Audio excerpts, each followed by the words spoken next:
Olá, meus irmãos, bom dia. Que Deus possa estar conduzindo mais uma vez esse momento que estaremos juntos através da Escola Dominical. Infelizmente, estamos ainda no sistema remoto, à distância, mas louvamos a Deus pela ferramenta da internet que nos dá a possibilidade de estarmos perto de vocês. Nós estamos nesse semestre na classe Educação de Filhos, tratando o tema geral, que é os conflitos no lar e as escolhas do pacificador.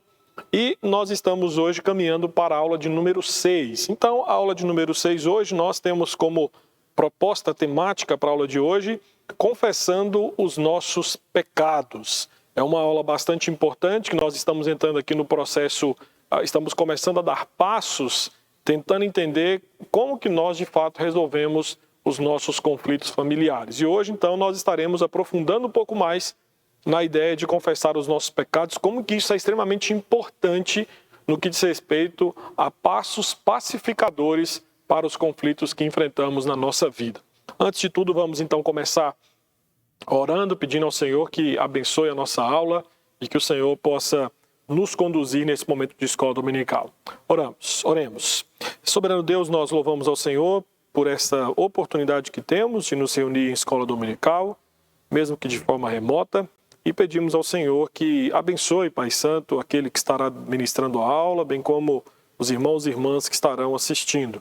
Essa aula possa abençoar as suas vidas, abençoar os seus lares, abençoar os seus relacionamentos.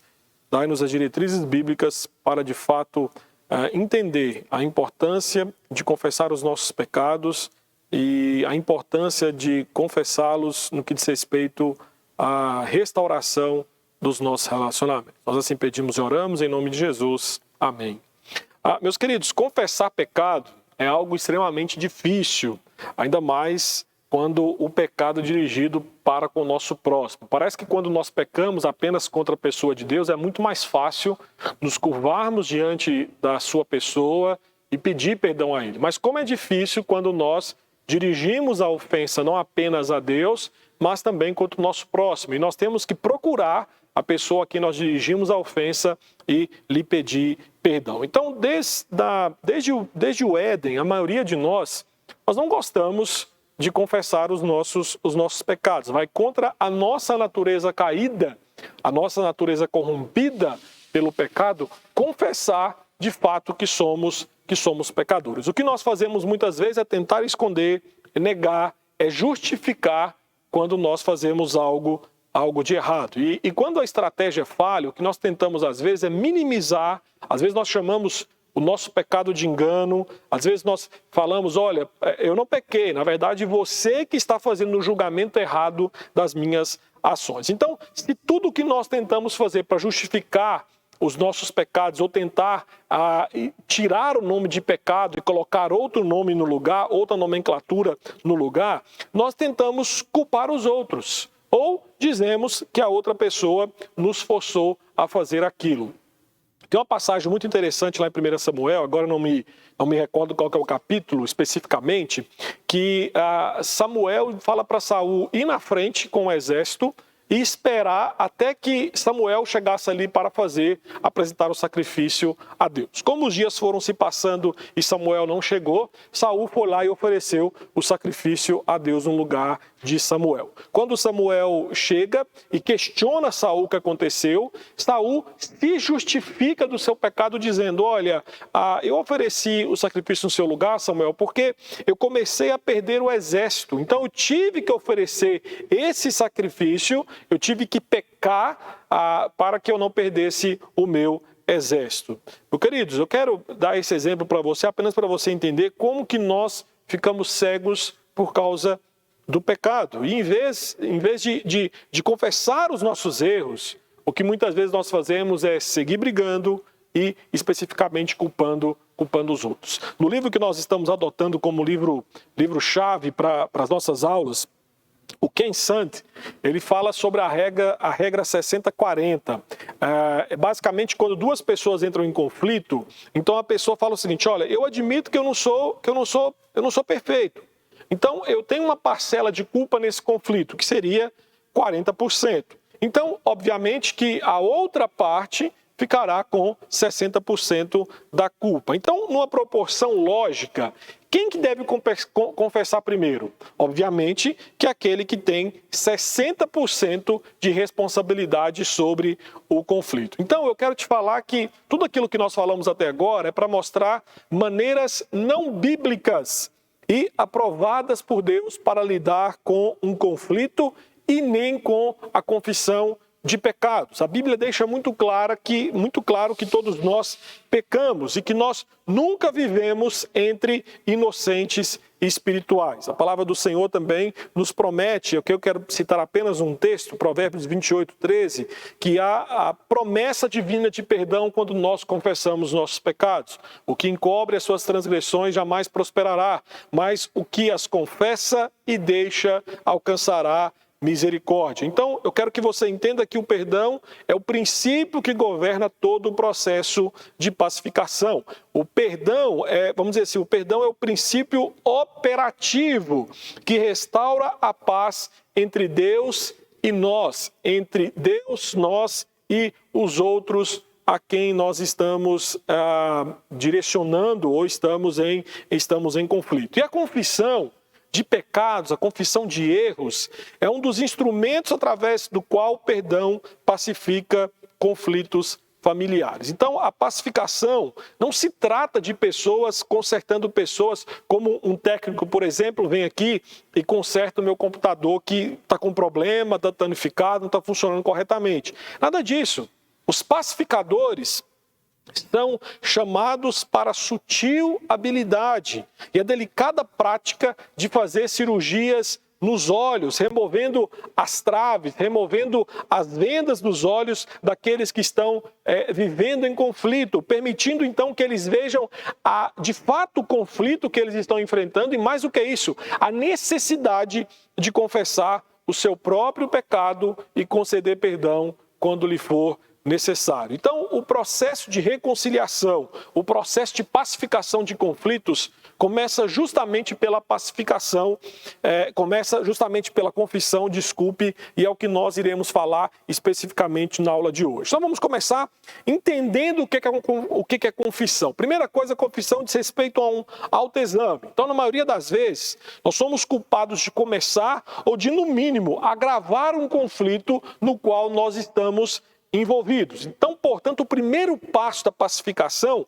com o nosso cônjuge, com antagonista qualquer que seja, é quase sempre a confissão. Então, para confessarmos os nossos pecados, nós temos que, antes de qualquer coisa, examinar a nós mesmos. Nós temos que fazer um autoexame das nossas atitudes, examinar até que ponto as nossas palavras, as nossas ações, as nossas motivações contribuiu, agravou ou gerou o conflito no qual nós estamos inseridos. E esse autoexame, ele passa pelas nossas palavras. Nós temos que pensar sobre nossas palavras. Palavras são ferramentas poderosas, são ferramentas capazes de promover grandes bênçãos, como também grandes males para os nossos relacionamentos. Então, quando as palavras são usadas de maneira destrutiva, com frequência, são faíscas que incendeiam a floresta do conflito. Então, é sempre importante, quando estamos fazendo o autoexame, quando estamos pensando sobre nossas palavras, nós levantarmos alguns questionamentos, como, por exemplo, o que eu ando dizendo ou falando sobre o meu cônjuge? Diante de uma discordância ou ofensa, eu falo algo de modo impensado, algo prejudicial que fomenta o conflito em vez de apaziguá-lo? Eu murmuro ou eu reclamo constantemente com meu cônjuge, com os meus filhos, na minha casa? Então, entenda que quando falamos sobre o uso das nossas palavras, a murmuração tem um efeito profundo na família, principalmente em famílias que estão vivendo em constante conflito. A murmuração cria um ambiente negativo para o dia a dia familiar. E, ao mesmo tempo, a murmuração irrita ou deprime o cônjuge, o filho, o antagonista, encorajando também ao murmúrio e reclamação também. Então, nós temos que, nesse autoexame, avaliar se, de fato, se nós temos, de certa forma, murmurado, se nós temos usado as palavras de forma vamos dizer assim, impetuosa, se nós não estamos mentindo para fortalecer a nossa posição no conflito. Isso aqui é importante porque, às vezes, nós usamos do argumento de mentirinhas, né? Nós dizemos meia-verdade ou nós exageramos em algum ponto para enfatizar fatos favoráveis ao nosso argumento, assim distorcendo a verdade. É mais ou menos aqui essa ideia de você exagerar em fatos. Eu me lembro que quando criança, sempre que aprontava na escola e lógico, a conta chegava em casa e meu pai então chamava para conversar, eu sempre tentava fazer isso.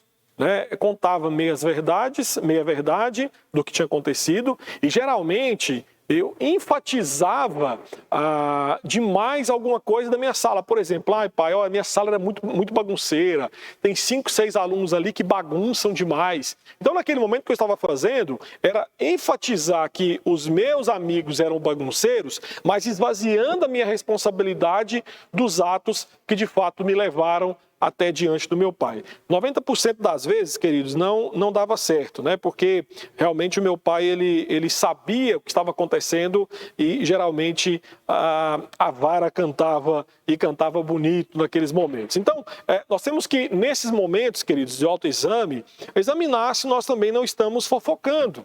A fofoca é algo extremamente, eu falei que serve, às vezes nossas palavras servem como faísca. E como que a fofoca, ela não apenas aumenta o conflito, como ela envolve outras pessoas no conflito e geralmente são envolvidas nem sempre tendo uma noção completa do que de fato está acontecendo. Então, fofoca é você discutir fatos pessoais sobre outras pessoas com alguém que não faz parte do problema ou da solução do problema. Então, um exemplo claro que acontece aqui às vezes, né, em muitos lares, é que, por exemplo, houve o conflito entre marido e esposa.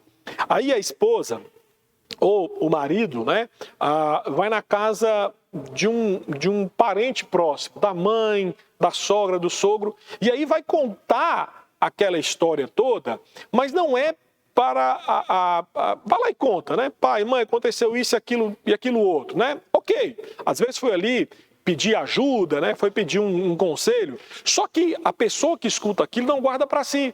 Então, a partir do momento que, sei lá, vamos pegar o exemplo, eu vou na casa da minha mãe escuta o que eu falei para minha mãe, e quando eu saio da casa da minha mãe, chega uma visita na casa da minha mãe que também me conhece. E aí a minha mãe acaba fofocando ali, dizendo, olha, sabe o que está acontecendo na casa do meu filho? Está lá discutindo com a esposa por conta daquilo outro.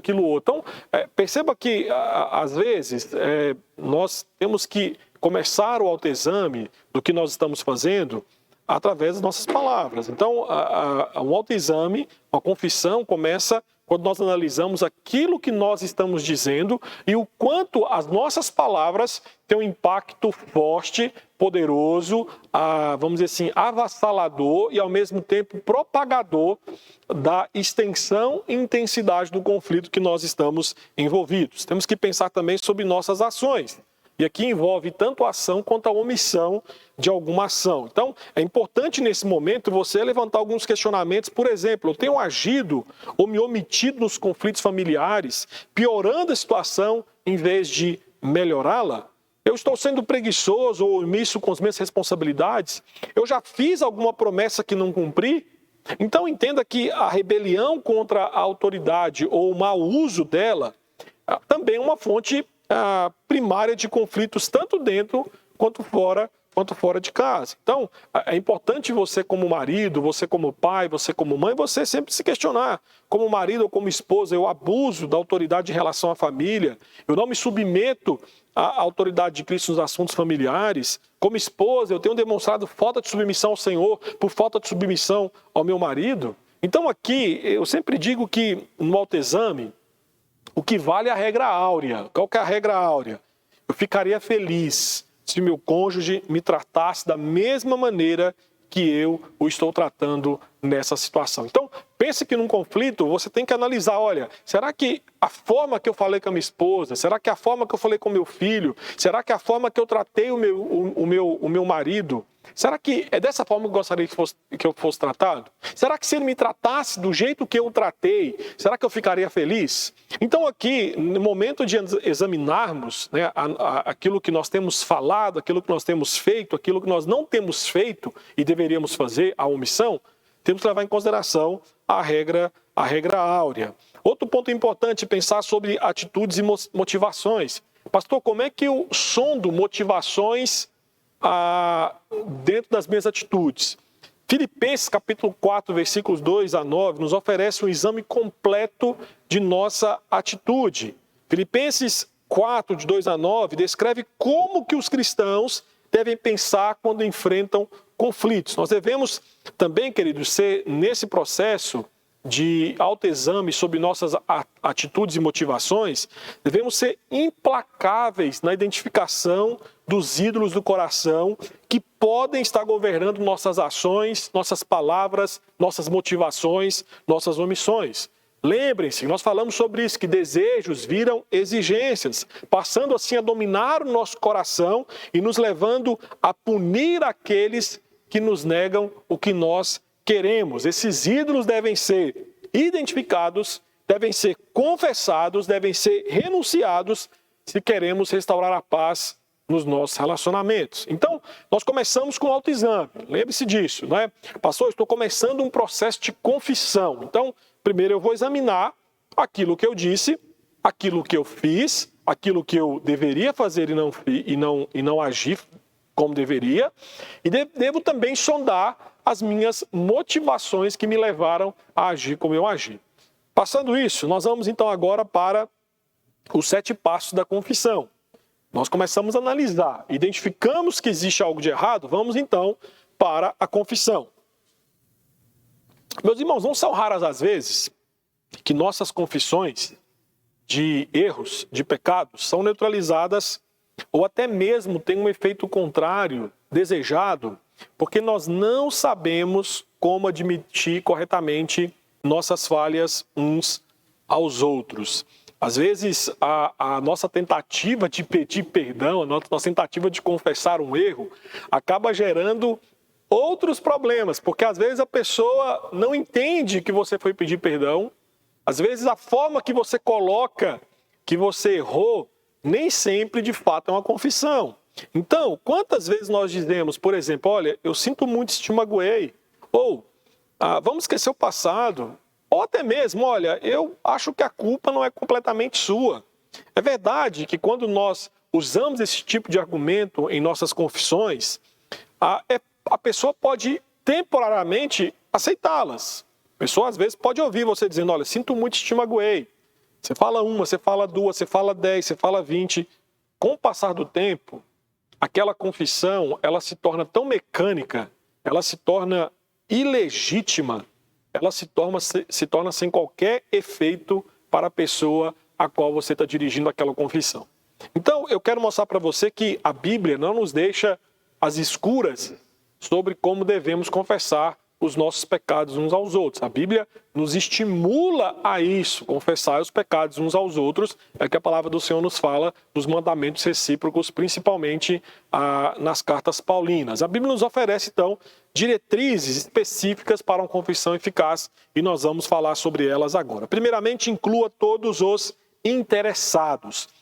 Meu irmão, minha irmã, é fato que o pecado é um ato hediondo, é um ato sempre direcionado à pessoa de Deus. Então, logo, nós devemos começar a confissão colocando os nossos pecados aos pés de Deus. Então, somente após uma reconciliação com Deus é possível nos reconciliarmos com os outros. Lembre-se disso, né? Calvino dizia, eu já citei isso nessas aulas, que primeiro restauração do nosso relacionamento com Deus, de certa forma, é o que faz com que, é o que faz com que venhamos relacionar bem com o próximo e também conosco mesmo. Então, sem nos relacionarmos bem com Deus, as outras formas de relacionamento que nós iremos desenvolver, eles não serão pacificados. Então, meus queridos, nós temos que entender que é verdade que nem todos os pecados que nós cometemos precisam ser confessados a outras pessoas. Então, muitos pecados que acontecem na mente, que não afetam outras pessoas diretamente, esses nós confessamos apenas a pessoa de Deus. Então, posso dar um exemplo para você. Às vezes, eu pensei em mentir para o irmão, mas não menti. Mas eu pensei, então eu pequei. Eu não vou chegar para aquele irmão e falar: meu irmão, olha, eu quero te pedir perdão porque eu menti, eu pensei em mentir para você. Não afetou aquela pessoa, não afetou o relacionamento, não é uma, como nós falamos na semana passada, não é uma ofensa grave, né? Tão grave assim quanto outras. Então, nesse momento, você se dirige apenas à pessoa de Deus. Entretanto, se o pecado do coração tem dominado a sua vida, seja necessário você, então, confessar a um conselheiro espiritualmente maduro que possa ajudá-lo a encontrar um meio de superar. Então, aqui, eu dei o exemplo de você pensar em mentir e não mentir. Então, quando que esse pensar em mentir deveria me levar a procurar ajuda, por exemplo, de um conselheiro maduro? Quando constantemente eu estou pensando em mentir para a pessoa e acabo mentindo para a pessoa. Então, aquele pensamento de mentir não foi apenas um ato isolado. É um ato constante que acaba me levando, de fato, a fazer aquilo que constantemente acabarei fazendo, que é mentir. Temos que entender, queridos, que o problema é que pecados do coração muitas vezes geram pecados sociais, que podem afetar e prejudicar os outros. Então, foi aquilo que eu falei. Nós começamos pensando em mentir e depois, quando vemos, nós já estamos mentindo. Então, talvez o pecado social, né, que começa na mente e que pode dominar a sua vida e levá-lo a cometer o pecado físico, propriamente dito, seja fofoca, seja calúnia ou algo que você deveria fazer e não faz. Atenção à sua esposa, tratar o marido com indiferença, não perdoar alguém. Então, em suma, sempre que suas palavras ou ações afetarem alguém, você deve confessar os pecados à pessoa que você ofendeu. Tiago capítulo 5, versículo 16, fala sobre isso. Então, se você ofendeu, por exemplo, a pessoa X, você precisa chamar aquela pessoa X, apenas aquela pessoa X,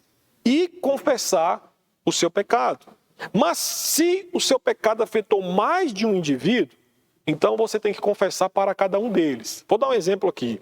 Se você, por exemplo, está na festa familiar e você naquele momento ofende a sua esposa, ou o contrário, a esposa ofende o marido, faz uma piada, né, que coloca o marido numa situação embaraçosa, ou o marido coloca a esposa numa situação embaraçosa, todo mundo ali dá risada. Mas você entende que você pecou, entende que você errou. Então o que você tem que fazer? Chama o seu cônjuge que está triste com você no privado, pede a ele perdão, fala: olha, eu quero te pedir perdão, eu errei contra você. Mas, ao mesmo tempo, você vai se dirigir a toda a família reunida e vai falar: olha, eu pequei contra o meu esposo, a minha esposa, os meus filhos, já conversei com ele em particular, pedi perdão, e agora também, diante de todos vocês, eu quero pedir perdão pela ofensa que dirigi a ela. Eu me lembro que uma vez, em uma reunião de presbitério, aconteceu isso comigo, né? Um irmão se exaltou e, de certa forma, falou coisas que não deveriam a respeito de mim. E depois que passou aquele momento de plenário, ele veio conversar comigo no privado. Me pediu perdão. Eu falei: olha, tudo bem, eu te perdoo desde que você vá em público e peça perdão publicamente. Porque a sua ofensa não foi no privado, a sua ofensa foi em pública. Infelizmente, ele não fez isso, né? Então, assim, o ponto a entender é o seguinte: inclua todos os interessados. Se a sua ofensa foi especificamente: pastor, eu estava dentro do quarto discutindo com meu filho e ali nós nos agredimos com palavras.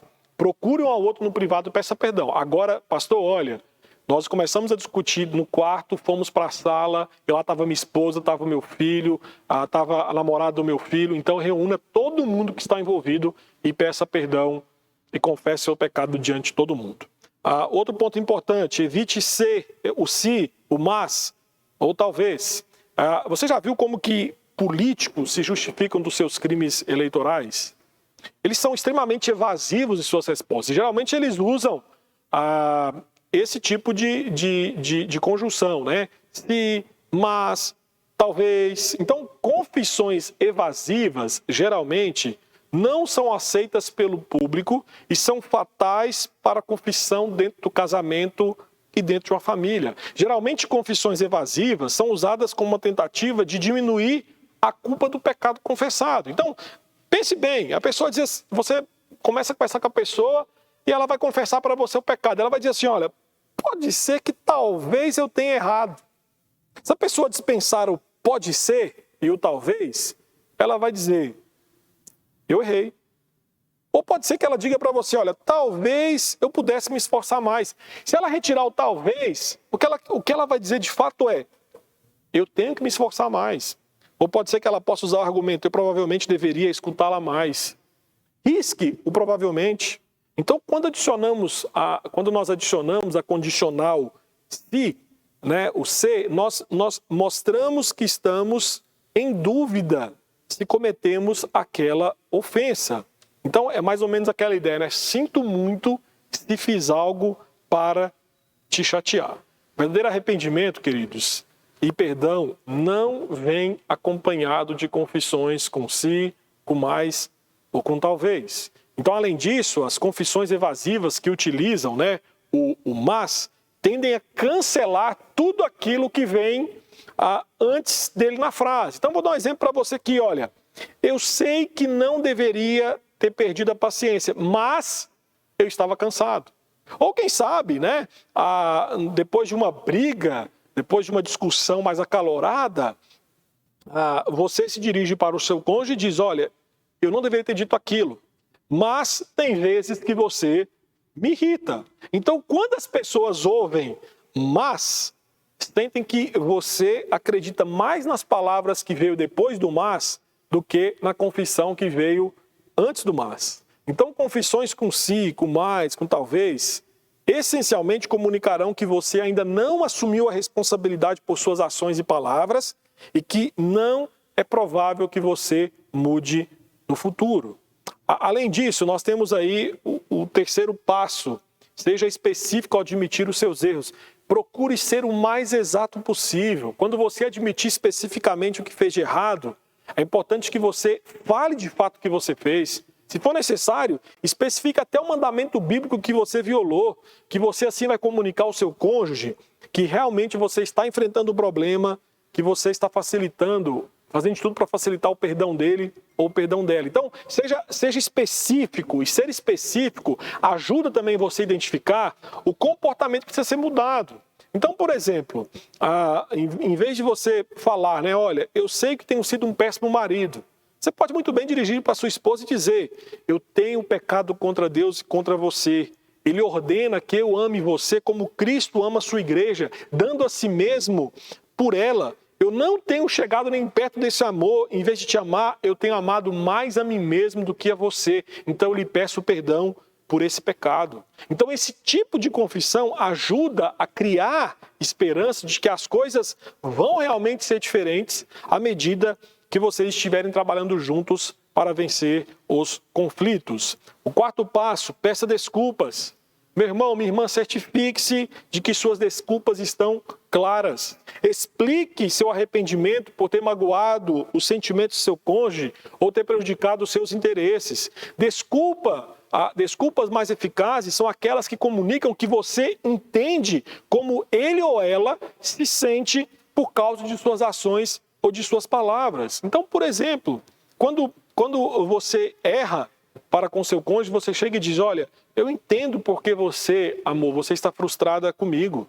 Eu quebrei minha palavra outra vez e sei que isso deve fazer você se sentir como se eu não me interessasse por você e pelos seus sentimentos. Por isso eu lhe peço desculpas. Então faça um esforço consciente para reconhecer especificamente como você tem magoado o seu cônjuge. Mostre arrependimento por aquilo que você fez, mas também não deixe de demonstrar e dizer perdão, né? Desculpa por aquilo que fiz que você não gostou. Quinto passo, aceite as consequências. Às vezes nós não queremos confessar os nossos pecados porque nós tememos as consequências. Por exemplo, um filho que desobedece o pai e vai para onde não deveria, e ali acontece justamente aquilo que o pai falou que ia acontecer, ele teme chegar a confessar para o pai, porque ele teme qual vai ser a consequência que o pai vai lhe impor.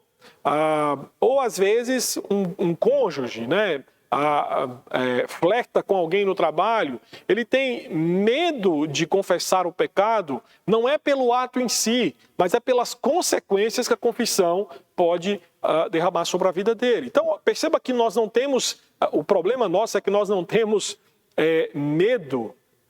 Nós não temos medo, nós não temos problema com o pecado em si. O nosso problema é com as consequências que o pecado vai trazer sobre nós. E aí que é o problema, porque as consequências que o pecado nos traz, querido, são bênçãos divinas.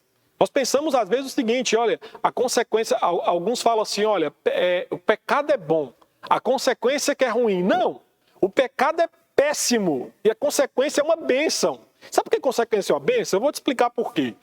Vamos pensar aqui numa lógica que se a nossa mão, se você colocar a mão, por exemplo, numa chama de fogo, lá no seu fogão, na sua casa, não faça esse teste, não precisa, basta você acreditar na minha palavra. Se você colocar a mão no fogo, vai queimar.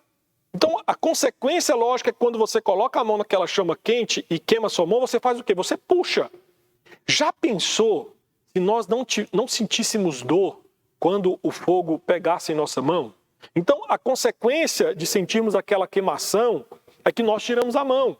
Se nós não sentíssemos nada, deixaríamos a mão ali no fogo e quando olhássemos, a mão estaria totalmente destruída pelo fogo, consumida pelo fogo.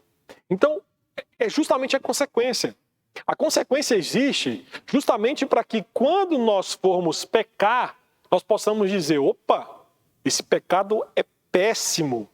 Esse pecado é péssimo, porque eu experimentei uma vez e olha o tanto de consequência que ele trouxe sobre a minha vida. Então, a consequência do pecado, quando Deus, pela sua graça e misericórdia, não retira as consequências dos nossos atos errados, nós temos que ver como bênção. Então, quando nós vamos confessar, entenda que ações têm consequências. Ao confessar, aceite prontamente as consequências dos seus erros. Isto passa a mensagem que você não quer apenas suavizar as coisas a fim de se livrar de suas responsabilidades. Então, aceitar as consequências pode exigir, por exemplo, que você cumpra uma promessa que quebrou, ou talvez requeira que vá a outras pessoas envolvidas para acertar a situação. Então, um exemplo disso, se você, por exemplo, depreciou sua esposa na frente de amigos, você precisará ir diretamente a todos presentes e pedir perdão à sua esposa na presença deles. Às vezes você, lá no seu trabalho,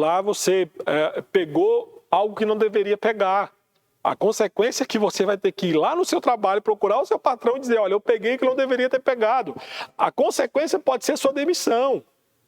Eu me lembro que uma vez um rapaz me procurou e confessou que tinha, infelizmente, traído a sua esposa e tinha beijado uma companheira de trabalho. E os dois vieram até minha sala. Nós conversamos sobre o assunto, ela o perdoou, mas naquele momento a consequência que sobreveio sobre ele foi entender que ele não poderia mais trabalhar na mesma empresa. Então a consequência foi, olha, ele disse, esse emprego era emprego dos meus sonhos, mas por amor ao meu casamento eu vou ter que sair desse emprego. E ele de fato saiu. Então entenda que existem consequências pelos nossos atos e nós não devemos temer as consequências e por conta do temor das consequências nós não confessamos nossos pecados. Confesse os pecados e abrace a consequência como uma bênção divina, lhe corrigindo a não mais cometer aquele tipo de pecado. Mude o comportamento. Não adianta nada você confessar o pecado, você confessar que você fez de errado, você seguir todos os passos anteriores aqui da confissão, se o seu comportamento continua a mesma coisa, porque nada dá mais credibilidade a uma confissão que uma mudança verdadeira em nosso comportamento. Então, independentemente de como você planeja fazer, a mudança de comportamento é algo difícil, mas anime-se no fato de que Deus não nos ordena fazer algo impossível, porque sempre que Deus oferece graça e orientação para fazermos o seu querer, nós nos apropriamos dessa graça quando nos colocamos diante dele, confessando os nossos pecados e pedindo força para fazermos as mudanças necessárias. E o último passo aí da confissão. Peça perdão e dê tempo. O último passo da confissão é pedir perdão. E outra coisa interessante, você não pode exigir ou forçar o perdão. O pedido de perdão é simplesmente você reconhecer que agora a outra pessoa tem uma escolha a fazer. Você escolheu pedir perdão para aquela pessoa e agora você deixa nas mãos dela a escolha do perdão. Então não adianta você ir lá e falar assim, olha, eu queria te pedir perdão. Me perdoa, vai, aceita as minhas desculpas. Não, você não pode forçar. Você não pode manipular outra pessoa para ela te perdoar.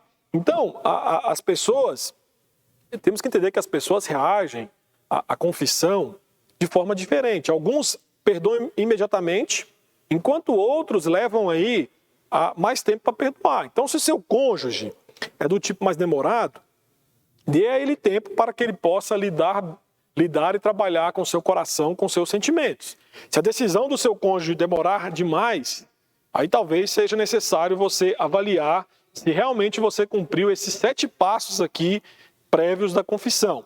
Se você não fez nada de errado nesse processo, vá e enfatize a seu cônjuge sua sinceridade e sua vontade em mudar o seu comportamento.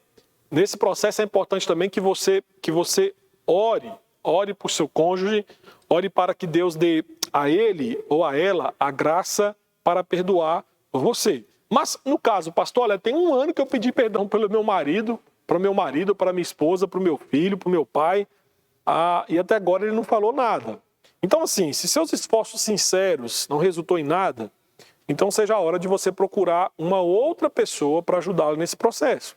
Nesse momento eu digo para você, procure o seu pastor, ou procure um irmão maduro que goza do respeito daqueles que estão envolvidos nesse conflito e peça para que ele possa ajudar você a descobrir o que está errado nesse processo, já que depois de tanto tempo ainda não há a menção do perdão. Então, às vezes, pode ser que a pessoa que você ofendeu, que você naquele momento pediu perdão, a pessoa aceita o seu perdão naquele momento, mas ela ela aceita a sua confissão, mas ela não estende o perdão a você, porque ela está encontrando dificuldade de experimentar a liberdade do perdão. E aí precisa de ajuda de uma outra pessoa para fazê-la enxergar e, de fato, escolher perdoar você. 2 observações importantes sobre esses 7 passos é que, primeiro, nem sempre serão necessários dar todos esses 7 passos, tá bom? Muitas vezes é necessária apenas a declaração simples de arrependimento, especialmente quando se trata de pequenas ofensas. Então, em casos de ofensas sérias, aí sim, é importante que o cônjuge, a pessoa que cometeu o delito, ela possa passar por todos esses 7 passos. Lembre também de você tomar cuidado para não usar esses 7 passos como uma forma ritualística, né? Entenda que esses 7 passos não deve ser visto por você como uma cerimônia pela qual você passa, olha, pastor, eu pequei contra o meu cônjuge, contra o meu filho, contra o meu pai, contra o meu patrão, contra o meu amigo. Então, basta eu seguir esses 7 passos certinho, sem errar nada, que lá no final as coisas vão acontecer? Não, queridos, não, porque na verdade esses 7 passos não devem ser vistos para você como um mantra, né? Não deve ser visto por você como algo que simplesmente você passa e você tira um fardo das suas costas. Não, esses 7 passos, eles visam, primeiramente, a glória de Deus. Eles visam, primeiramente, a glória do Senhor e a edificação da sua igreja, do seu povo, a pureza da sua igreja. Então, antes disso ter a ver com você, isso tem a ver com a pessoa de Deus. Então, quando nós damos esses 7 passos, nós estamos primeiramente interessados em consertar a nossa posição, a nossa condição, a nossa comunhão com Deus. E quando nós, de fato, fazemos isso aqui, damos 7 passos, tendo como objetivo maior a glória de Deus, meu irmão, aí nós estamos com o propósito certo e, de fato, Deus há de abençoar os nossos esforços. Mas eu quero, antes de terminar a aula, levar em consideração algo importante. Nós temos que nos guardar da falsa confissão. É possível, queridos, ter confissões de pecado falsas. Exemplo, Judas, Saul, Acã. Todos esses homens confessaram em algum momento: eu pequei. Só que, no entanto, mais adiante, sua confissão provou-se falsa, mentirosa, sem vida. E aqui, meu irmão, sejamos honestos, quem de nós nunca fez uma confissão como a deles, ou já não testemunhou esse tipo de confissão a quem nós temos conflitos ou aconselhamos? Então, como é que nós podemos evitar que pessoas em conflito façam confissões falsas? Ou até mesmo como que nós podemos nos guardar de fazer confissões falsas? 2 motivos que eu quero apresentar para você. Primeiro, aprendendo a misericórdia de Deus em Cristo. Nosso catecismo, pergunta 37, breve catecismo de Westminster, pergunta: o que é o arrependimento para a vida? A resposta: arrependimento para a vida é uma graça salvadora por meio da qual um pecador, tendo verdadeira noção do seu pecado e percepção da misericórdia de Deus em Cristo, se enche de tristeza e horror pelos seus pecados, abandona-os e volta para Deus, inteiramente resolvido a prestar-lhe nova obediência. Então, o verdadeiro arrependimento é uma graça salvadora. Então, a fonte de todas as graças salvadoras é Deus. Deus é quem dá a graça do arrependimento. Então, ninguém produz arrependimento por meio de uma decisão pessoal. Nós não podemos forçar ninguém a arrepender-se em um conflito, mas nós podemos e devemos convidá-las a confessar seus pecados com a esperança de que Deus irá conceder a eles um coração arrependido. O catecismo ainda nos fala que o coração arrependido é resultado de uma verdadeira noção de seu pecado e percepção da misericórdia de Deus em Cristo. Meus irmãos, eu gosto muito porque quando você pega, por exemplo, a vida de Davi e de Saul, você vai ver que os dois pecaram. E os dois falaram: eu pequei. Só que a diferença é que enquanto Saul falava para Samuel: eu pequei, honra-me, nós vamos ver que Davi, quando é confrontado pelo profeta Natã, ele diz: eu pequei. Mas lá no Salmo 51, versículo 1, ele se lança sobre a misericórdia de Deus. Senhor, eu pequei, mas apaga todas as minhas transgressões por amor e misericórdia que o Senhor tem pela minha vida. Então, meus queridos, confissões de pecado ineficazes são, em essência, confissões de pecado sem a presença de Deus. Dificilmente, impossível, você genuinamente confessar o seu pecado de forma sincera e verdadeira se você não confessou primeiramente a pessoa de Deus. Pastor, olha, eu vou direto da pessoa. Não. Primeiro, conserte o relacionamento com Deus. E quando Deus está envolvido, nós falamos semana passada, quando Deus está envolvido nesse processo de restauração, de confissão, com certeza, uma das graças salvadoras que Deus vai derramar sobre a sua vida é um arrependimento genuíno e você há de dar meia volta e não cometer mais aquele tipo de pecado contra o seu cônjuge ou contra a pessoa que você está em conflito. E é importante, então, também diferenciarmos o remorso do arrependimento. Às vezes nós caímos no erro de pensar que, olha, eu estou realmente arrependido, quando na verdade o arrependimento é remorso. 2 Coríntios 7, 9 a 10 fala sobre isso: pois foste entristecidos segundo a vontade de Deus, para que não sofresseis dano algum por nossa causa, pois a tristeza segundo a vontade de Deus produz arrependimento, que conduz à salvação, o qual não traz remorso, mas a tristeza do mundo traz a morte. Então, que Paulo mostra a diferença entre remorso, que Paulo vai falar que é um pesar mundano, é a tristeza do mundo, que gera a morte, e o verdadeiro arrependimento, que é resultado do pesar divino. Então, qual que é a diferença entre remorso e arrependimento a partir de 2 Coríntios capítulo 7, versículos 9 a 10? Primeiro, Deus e o indivíduo. O remorso e o arrependimento se diferem em 3 aspectos: Deus e o indivíduo. O remorso resulta em temer ao homem, enquanto o arrependimento resulta em temer a Deus. Nós sentimos remorso do que os outros descobriram sobre nós e por termos sido expostos. Então, em resposta a isso, nos escondemos de Deus e tentamos encobrir e proteger do olhar acusador e penetrante dos outros. Um exemplo claríssimo disso, é Adão fugindo de Deus. Quando Deus, na viração do dia, chega lá e fala assim: Adão, cadê você? Adão se esconde. Se esconde por quê? Naquele momento ele não estava arrependido do pecado, ele teve remorso, porque o seu erro estava sendo exposto. Eu não sei se você já percebeu, às vezes quando você vê na televisão, por exemplo, o cara foi preso hoje roubando, aí a repórter entrevista ele fala: estou arrependido. Só que ele sai Uma semana depois ele é preso pelo mesmo crime. Você fala, mas que arrependimento é esse? Arrependimento, é remorso. Ele está com remorso porque naquele momento ele foi pego e ele está sendo privado da sua liberdade. Então, o arrependimento busca primeiramente a Deus, ele se lança diante de Deus e sua misericórdia. Arrependimento busca a redenção em Cristo, enquanto o remorso busca a sua própria redenção. Além disso, leve em consideração o pecado e o indivíduo. A pessoa em remorso se lamenta por não ser tão bom quanto os outros pensavam. A pessoa às vezes fica em remorso porque, poxa, descobriram que eu não sou um pai tão bom assim, descobriram que eu não sou uma mãe tão presente assim, descobriram que eu não sou aquele filho exemplar. O arrependimento mostra a pessoa como ela realmente é. O remorso se lastima, né? Eu não acredito que fiz aquilo. O arrependimento confessa, eu não só acredito que fiz aquilo, como sei que isso apenas aponta para o iceberg de corrupção que existe em meu coração. Então o remorso se entristece pelo pecado, mas não se arrepende e nem vê necessidade de fazê-lo. Já o arrependimento se aflige pela corrupção do pecado. Então o remorso lamenta o fruto do pecado, enquanto o arrependimento chora tanto pelo fruto quanto pela raiz do pecado.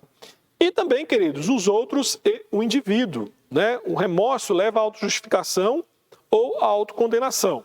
Então, quando nós nos punimos, nós também punimos os outros. Então, por exemplo, quando um indivíduo comete um crime ou comete um ato bárbaro e ele fica tão envergonhado que ele vai lá e tira a vida.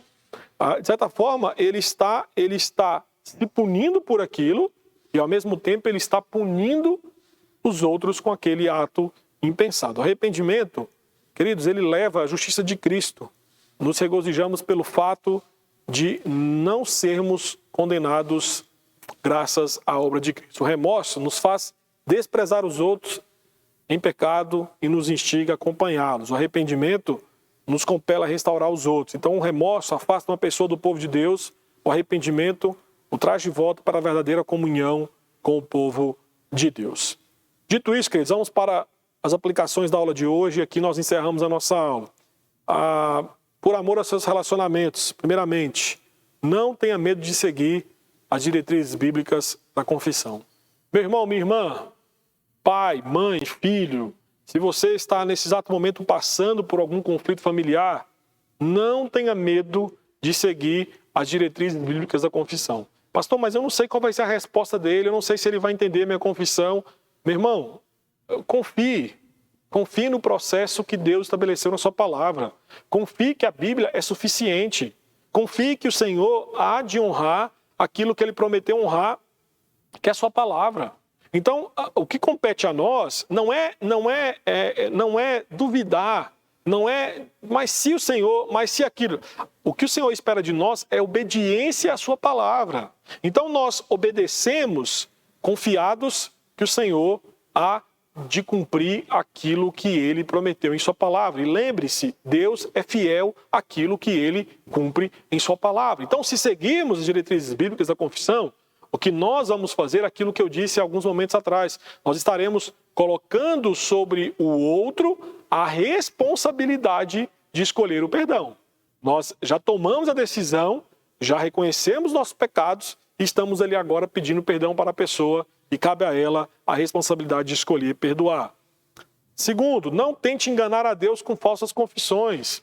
Meu irmão, não tente enganar, sabe? Às vezes os casais, famílias, relacionamentos se desgastam porque a pessoa que gera o conflito, ela pensa que pode enganar o seu cônjuge, o seu filho, né, com falsas confissões. Olha, eu fiz isso, mas não vou fazer mais. Você engana, você pode, por algum tempo, enganar a pessoa para quem você está fazendo essas confissões, mas com o passar do tempo, nem mesmo ela mais vai acreditar em você. Então, quão tolo nós somos de pensar que aquele que sonda e esquadrinha o coração não sabe quando nós estamos mentindo em nossas confissões. Então, hipocrisia, máscaras em nossas confissões diante de Deus, não cola. Pode colar por um tempo com as pessoas em quem nós estamos em conflito, mas o Senhor, uma hora ou outra, vai escancarar a sua hipocrisia e nem mesmo as pessoas que você tem confessado de forma falsa acreditarão em suas confissões. E terceiro, não tente viver uma vida de arrependimento sozinho. Não tente. A confissão, ela é acompanhada do arrependimento. Então, quando nós confessamos nossos pecados, o que acompanha a confissão é o arrependimento. O arrependimento pressupõe-se uma mudança de 180 graus no ritmo da sua vida. Então, olha, se pecado significa errar o alvo, arrependimento olha, eu não vou mais trilhar o caminho torto que me levou a errar o alvo. Agora eu vou caminhar pelo caminho correto que é estabelecido pelo Senhor. Então, não tente viver essa vida de mudança sozinha a parte da graça salvadora de Deus. Busca o Senhor. Então, como eu disse, a primeira pessoa que você tem que confessar os seus erros, os pecados que você cometeu e que gerou o conflito, é a pessoa de Deus. Então, envolver todas as pessoas no processo começa envolvendo a pessoa mais importante e a qual você ofendeu de forma direta e indireta, que é a pessoa de Deus. Dessa forma, queridos, que Deus nos abençoe, nós estaremos orando, encerrando a nossa aula, que Deus nos ajude a, de fato, confessarmos nossos pecados no que diz respeito a esse processo de pacificação dos nossos conflitos. Vamos orar? Vamos falar com o Senhor? Soberano Deus, nós te agradecemos por essa aula de escola dominical. Obrigado pela bênção de saber que nós não estamos sozinhos nesse processo de pacificar os nossos conflitos, mas o Senhor nos dá diretrizes. E o primeiro passo que temos que dar para, de fato, vivermos em paz, em comunhão com os nossos irmãos, com os nossos familiares, com os nossos filhos, com os nossos cônjuges, com a nossa igreja, é confessar os nossos pecados, é confessar os nossos erros, primeiramente ao Senhor e depois àqueles a quem nós temos ofendido. Nos ajude, Pai Santo, a viver essa faceta da vida cristã. Nós assim pedimos e oramos em nome de Cristo Jesus. Amém.